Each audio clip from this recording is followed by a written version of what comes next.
Артуха, О, скажи умные слова. опять ты. Да, Опять с камерой. конечно.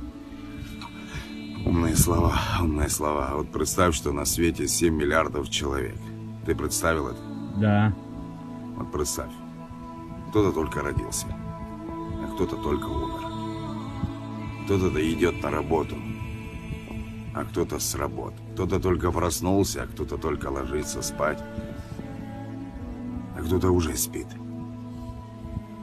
Кто-то идет, просит Бога на коленях сейчас и просит о том, что, возможно, ему не нужно. А кто-то стоит у больничной койки на кровати, просит Всевышнего о том, чтобы он дал этому человеку жизнь.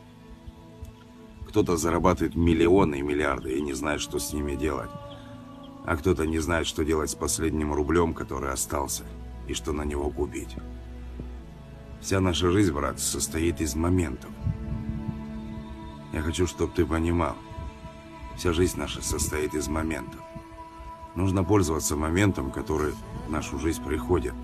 Этот момент идет в одну ногу с временем, которое сопровождает этот момент. Если ты не понял, я объясню. Ты сейчас смотришь это видео. Это момент. Возможно, завтра такого уже больше не будет. Мы не знаем, что нас ждет впереди. Поэтому пользуйся моментом. Живи, радуйся тому, что у тебя есть. Радуйся каждому моменту, каждому времени, которое предписано тебе в этой жизни. Как-то так, брат.